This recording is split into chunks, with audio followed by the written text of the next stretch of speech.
Next one is the Glover one, and I really like this one a lot. The tough thing about this Jeff Glover one, give me a quick talk like this way, and back to turtle. The tough thing about this Glover one is that you've got to take your weight off the person to get this move, and sometimes when you take your weight off the person, they time it right, and that's when they Granby roll, or that's when they sit out, and then all of a sudden it gets tough. So this is going to be more of a timing move, but I like it a lot, not just because it's a different way to take the back, and lots of times different ways catch people off guard, but for whatever reason, when I go for this, I think it's because when you take your weight off them, the tension goes away, they lighten up a little bit. For whatever reason, I get my hooks with this a lot more than I do with some of the other take the back ones. I miraculously end up with like my dominant hook in when I go for this a lot of times, so I like it a lot. So I'm here, I'm sprawling into him, I'm trying to get my seatbelt, and same thing is defending, right? And I just can't get my seatbelt in. Until I get my seatbelt in, I can't get the back, right? We talked about yesterday, you could step up and lift the guy and try to just put your feet in, but yesterday we talked about the forward roll as a defense to that. So now you're maybe in danger if you get too squared with the person.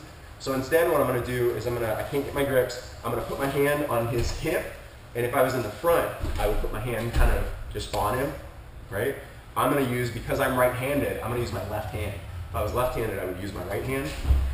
Since I'm right-handed, I'm turning with my right, I'm gonna use back hand. I'm gonna press up on him and take my weight off and kick up and over. But when I do this, right away my dominant leg, my right leg, is gonna suck all the way into that hole. And as I go to suck my leg in that hole, I'm falling and pulling him with me. And then boom, I get my grips and put the second hook in.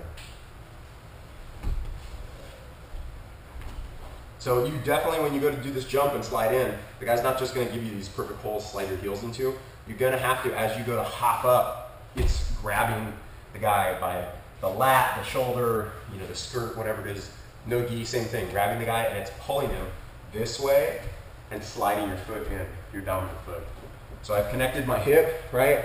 I'm going for it. I can't get the seatbelt, so I don't feel good about trying to go from turtle from here. Maybe I don't want to do the skirt one, or maybe it's no gi. So I'm going to put my left hand, boom, and right away I'm falling this way and kicking my hook in.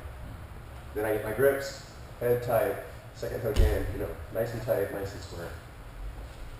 I think when Jeff came and showed it from sprawl, didn't he? From front. I do it from here a lot more. But I do from front. And the hard thing for me is I feel like when I go from front and do it, I feel like guys don't want to be in this position. They don't want to be in turtle either. But when I feel like when I put my left hand and I go like this to go to jump, sometimes like I've done this to Steve before and he'll do a forward roll. And as he does, then I'm like, and I get bucked off. They're waiting for you to take the weight off to do something, right? So you got to be quick about it, but for me, like I said, for whatever reason, it works better from here.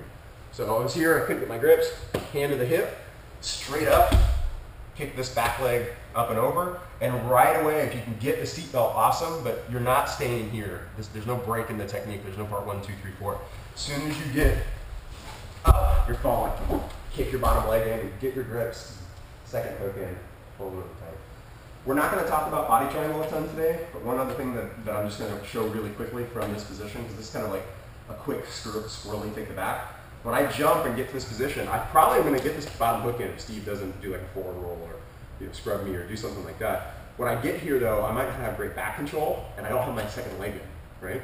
So if I had great back control, I could extend my hips and put my hook in. But because I don't have great back control yet, sometimes I, personally, will reach down and grab my foot and I'll pull it into the body triangle. I'm not doing it so much to get the body triangle, I'm doing it to act as like two hooks. Because the second hook is not in yet. So I go here, go ahead and try to roll to escape. He's got to go that way. He's got to have a hard time sometimes going that way. And what happens, I'm hoping, is that when we're here and he's defending, like he's defending my hands here, right? I go, boom, I grab my second hook. My hope is he feels like, oh, the guy doesn't have the back, he doesn't have the seatbelt, so he's going to start to kind of like not worry as much and start to defend this second hook or try to put his back on the mat.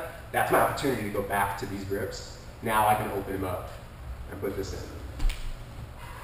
I don't want you guys to practice that so much today, is just kind of keep in mind, sometimes when you're here and it's like you don't have top and bottom yet, you just have one hook, the guy's going to escape right away. I grab, pull, and when his focus shifts, boom, I get my second one back in and put this back on. All right, so one more time. It's here in turtle.